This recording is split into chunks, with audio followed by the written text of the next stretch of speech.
আমরা যারা শহর কেন্দ্রিক থাকি আমাদের গ্রাম মানে একটু আনন্দের ব্যাপার। হ্যালো ভিউয়ার্স, আসসালামু আলাইকুম। সবাই কেমন আছেন? চলে আসছি নতুন আরেকটা ভিডিও নিয়ে। আমি আজকে ৪-৫ দিন হয় দেশের বাড়িতে বেড়ানোর জন্য চলে আসছি। তো আমার প্রত্যেকটা বেলায় মন চাচ্ছে কি যে সবজি খেতে গিয়ে সবজি কেটে নিয়ে এসে রান্না করি। তো সকালে এই একটাই কাজ করছি। সকালে এসে কিছু শাক উঠিয়ে নিয়ে গেছি। এখন আবার চলে আসছি। এত সুন্দর সবজি হয়েছে না ছিঁড়ে করে আমার তো সব মন চাচ্ছে কি আমি সবগুলো উঠিয়ে নিয়ে যাই।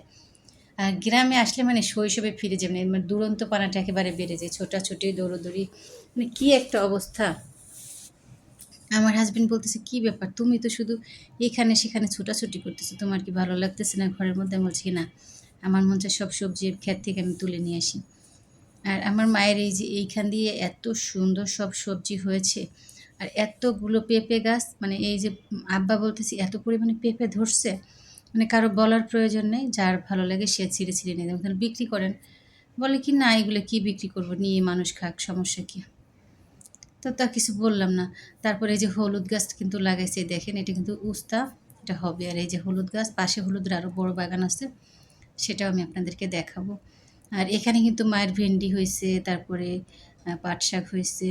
আর এই দেখেন প্রচুর প্রত্যেকটা পেঁপে গাছে অনেক পেঁপে ধরছে। গ্রামের মানুষ চাইলেই কিন্তু যে বাজার করবে না সমস্যা নাই। ২-৪ দিন কিন্তু অনায়াসে যেকোনো সবজি শাক তুলে খেয়ে নিতে পারবে। ইভেন এগুলো কিন্তু একেবারেই ফরমালিন সার-টার ছাড়া এমনি সুন্দর হয়েছে। তারপরে এবার হচ্ছে নতুন মাটি কাটার উপরে করছে, প্রচুর ধরছে। এই দেখেন।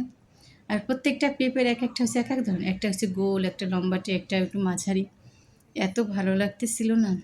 তো আমি বারবার সব গাছের ভিতরে যাচ্ছিলাম আর আমার আব্বা বলতেছিল, "মা তুমি দেখো, পেঁপের ছিলে বা পেঁপের পাতা যদি ছিঁড়ে যায় তো অনেকটা কষ বেরোয়, তোমার গায়ে লেগে গেলে কিন্তু ঘা হয়ে যাওয়ার সম্ভাবনা আছে।" আমি বলছি, "আব্বা চিন্তা করেন না, সমস্যা নেই।" কলাও ধরছে। এবার বাড়ি এসে কলা খেয়েছি, এত মজা ছিল। ছোট সময় আব্বা কি করতো, কলা একেবারে কাঁদি ধরে কিনে নিয়ে আসতো। নিয়ে এসে সে খাওয়ার রুমে ডাইনিং টেবিলের উপর পাশে এসে ঝুলিয়ে রাখতো। খাওয়ার রুমে গেলে মন চাইতো একটু কলা ছিঁড়ে খায়। এরকম করতো। তো এবার আর কাঁদি ধরে করে নেই, কিনে নিয়ে আসছে ছড়ি, ৩-৪ ছড়ি নিয়ে আসছে। উম এইটা থেকে ছিঁড়ে খাচ্ছিল। এত মিষ্টি, এত মজা, কি বলবো সে কলার কথা। মন চায় শুধু খাই আর খাই। আর এত সুন্দর পরিবেশ। আমার গ্রামটা আসলেই খুব সুন্দর। দেখতে খুব ভালো লাগে। মন চায় চারদিকে শুধু ছোটাছুটি করি আর ঘুরে বেড়াই। এই দেখেন আমি কিন্তু এখন আমাদের হলুদের খেতে যাচ্ছি আমি আপনাদের দেখানোর জন্য। এই দেখেন, দেখেন আমি শাক তুলতে এসে দেখি ২টা ছাগলের বাচ্চা। দেখে এত ভালো লাগলো। আমি ধরছি এবার চুপ হয়ে গেছে। ভালোবাসা সবাই বোঝে। পশু, পাখি, মানুষ সবাই কিন্তু ভালোবাসাটা বোঝে। কে কাকে ভালোবাসে, কে কাকে পছন্দ করে। এটা কিন্তু সবাই বোঝে। তো এই দেখেন, এখন গিয়ে দেখেন এই পাশে কিন্তু অনেক সুপারি গাছ হয়েছে আমাদের। আর সুপারি গাছের পাশ দিয়ে হয়েছে কাঁচা হলুদ। কাঁচা হলুদ গাছ, তারপর এবছর আদা লাগানো আদাও লাগায়, এবছর আদা হয় নাই। তো অনেক বড় কিন্তু এই যে কাঁচা হলুদের পাতার একটা ফ্লেভার আছে কিন্তু খুব সুন্দর।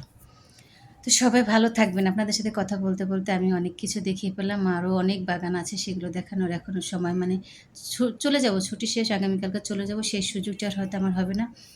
ইচ্ছা ছিল আর কিছুদিন থেকে আপনাদের সাথে অনেক কিছু শেয়ার করব। এই দেখেন, তো আমি এখন চলে যাচ্ছি বাড়িতে। কেন এখন যেগুলো আমি উঠিয়েছি শাক সবজি সেগুলো নিয়ে রান্না করা হবে। তরতাজা। সবাই ভালো থাকবেন। Tata, take care. আল্লাহ হাফেজ।